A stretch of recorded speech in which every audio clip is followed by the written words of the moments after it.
Bill Gates, co-founder of Microsoft. Mark Zuckerberg, co-founder of Facebook and Instagram. Gautam Adani, co-founder of Gautam group. पता है इन सब में क्या चीज़ कॉमन है?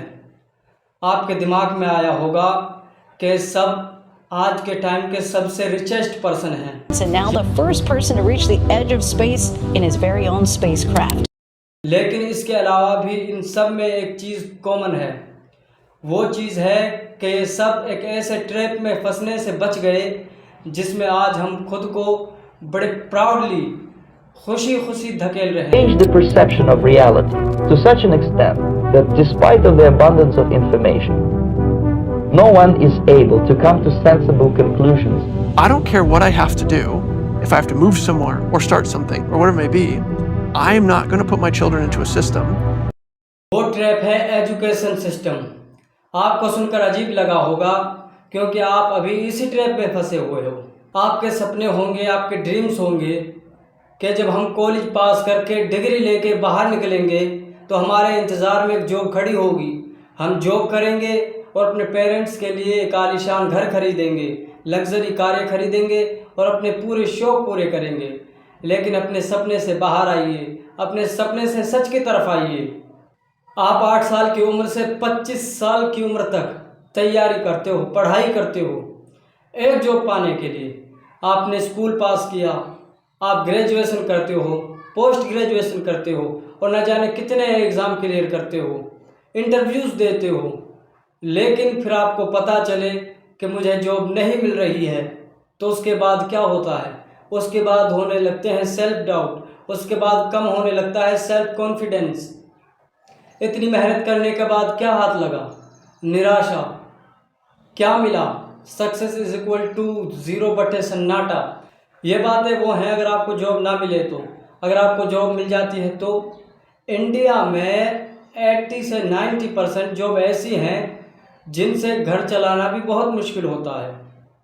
लेकिन अब आप जॉब कर रहे हैं तो आपके पास अपना घर होना चाहिए और जॉब में इतना पैसा है नहीं कि अब आप अपना घर खरीद सके, इसलिए आपको घर लोन पर लेना पड़ेगा.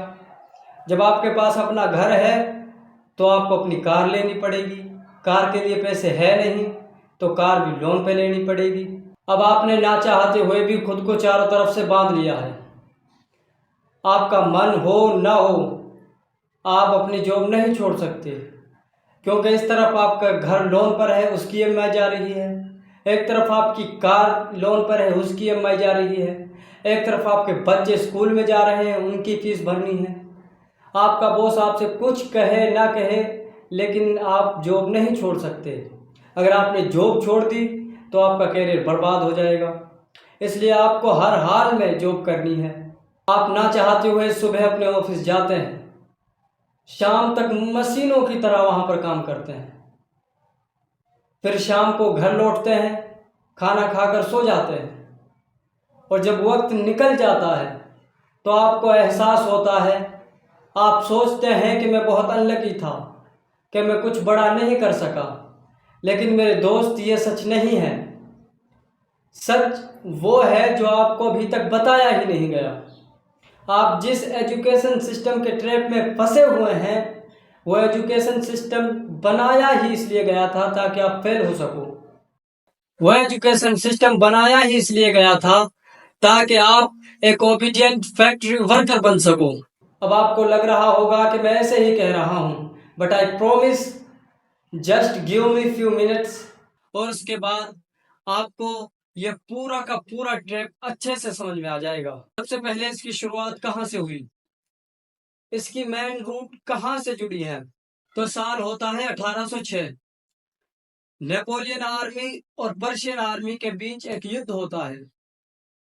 इसमें Persian army one of the best army होता है, लेकिन एक बेहतरीन आर्मी होने के बावजूद भी इसमें पर्शियन आर्मी को शिकस्त मिलती है और इस हार के बदले में पर्शियन एम्पायर को अपना हाफ टेरिटरी नेपोलियन आर्मी को देना पड़ता है. पर्शियन लीडर्स को ये समझ नहीं आता कि आखिरकार वो one of the best army होने के बावजूद, इतनी बेहतरीन आर्मी होने के बावजूद इस वॉर में हार कैसे गए.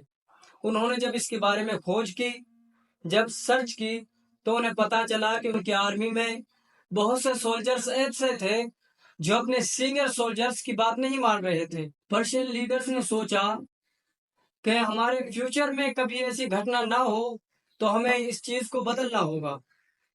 लेकिन उनके सामने चैलेंज ये था कि इसे बदला कैसे जाए। जो सोल्जर्स अपने सीनियर सोल्जर्स की बातें नहीं मान रहे थे, उनके माइंड को कैसे बदला जाए। वह बहुत दिमाग लगाने के बाद वो एक सिस्टम तैयार करते हैं। कैसा सिस्टम? ऑब्वियसली एक ऐसा सिस्टम जिसमें सोल्जर्स बस उतना ही करें जितना उन्हें करने के लिए कहा जाए। और ऐसा करने का बेस्ट पॉसिबल तरीका क्या हो सकता था? वो तरीका था ऐसे ब्रेन्स को कंट्रोल करना जो खुद से सोचने के कैपेबल ना हो, जिन्हें सही और गलत की समझ ना हो। जो उन्हें बताया जाए, समझाया जाए, वो उसी को सच माने। और इस तरीके से दुनिया में पहली बार वजूद में आया 8 इयर्स एजुकेशन सिस्टम, जिसे नाम मिला द पर्शियन एजुकेशन सिस्टम। उसका पर्पस था ऐसी जनरेशन तैयार करना जो अपने सुपीरियर्स का कहना माने, जो अपने सुपीरियर्स का आज्ञाकारी हो, जो बिना सोचे, बिना समझे, बिना दिमाग लगाए अपने सुपीरियर्स की हर बात का पालन करे। आने वाली जनरेशन को एक ऐसे पर्सन में ट्रांसफॉर्म करना जो ओबीडियंट हो, आज्ञाकारी हो, अपने सुपीरियर्स के हर बात मानता हो। एंड पर्शियन लीडर्स ने जो सोचा था, यह सिस्टम एग्जैक्टली उन्हें ऐसा ही रिजल्ट दे रहा था। इस तरह एक ऐसे सिस्टम का इन्वेंशन हो चुका था जो फ्यूचर को बदलने वाला था। एक और चीज जो 1760 से लेकर 1840 तक दुनिया में आग की तरह फैल रही थी, वो थी इंडस्ट्रियल रिवॉल्यूशन। वो इस समय अपने पीक पर था। अब तक लोग अपने हाथों से पैसे कमा रहे थे, अपना छोटा मोटा बिजनेस करते थे और पैसा कमाते थे। But at this time machines are dominating the world. जहां पर लोग एक महीने में जितना प्रोडक्ट तैयार करते थे, वहीं पर मशीन एक दिन में उससे कहीं ज्यादा प्रोडक्ट्स दे देती थी। लेकिन वहां पर एक समस्या थी, फैक्ट्रीज में लोगों की बहुत कमी थी। जहां पर लोग अपने हाथों से खुद कमा रहे हों, वो एज ए लेबर काम करना क्यों पसंद करेंगे? ये फैक्ट्रीज के ओनर्स के लिए बहुत बड़ी समस्या थी।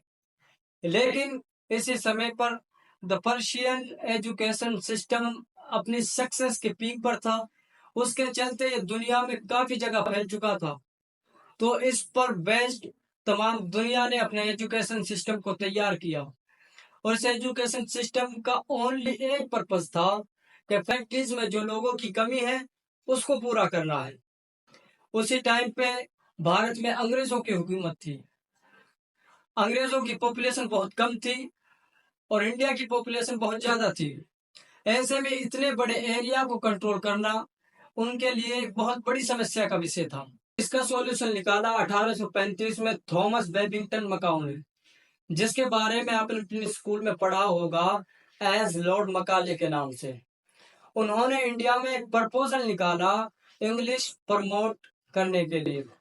उसी वक्त Lord Bentinck East India Company का गवर्नर था। उसने इस प्रपोजल को पास कर दिया इंग्लिश एजुकेशन एक्ट 1835 के थ्रू।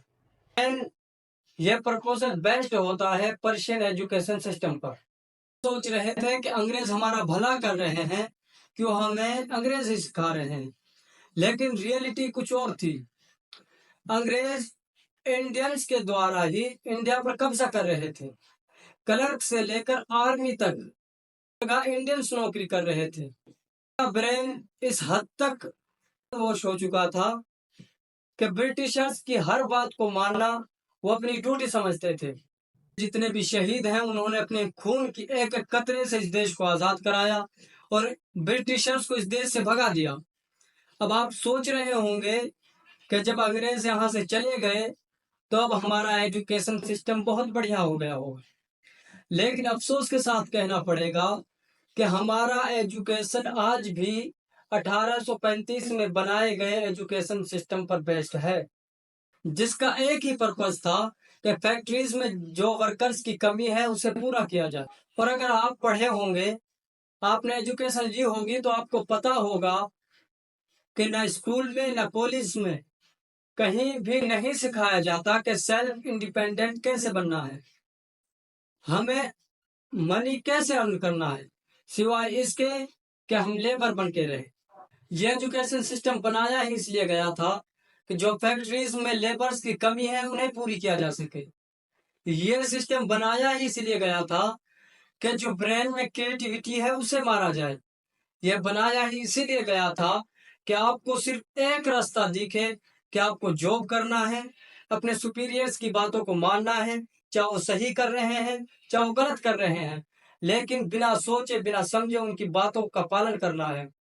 यह एजुकेशन सिस्टम आपकी क्रिएटिविटी को खत्म कर देता है। यहाँ पर मैं ये नहीं कह रहा हूँ कि एजुकेशन गलत है, लेकिन जो एजुकेशन का सिस्टम है, जो फिलहाल ये रट्टे मार एजुकेशन चल रही है, इससे कोई फायदा होने वाला नहीं है। क्रिएटिविटी को जिंदा रखें। अगर आपकी क्रिएटिविटी जिंदा है तो आप कहीं भी हालात में कुछ भी कर सकते हैं। यहाँ तक वीडियो देखने के लिए थैंक यू सो मच। अगर आपको वीडियो अच्छी लगी हो, हमारी मेहनत पसंद आई हो, तो चैनल को सब्सक्राइब कीजिए, वीडियो को लाइक कीजिए और एक प्यारा सा कमेंट कीजिए।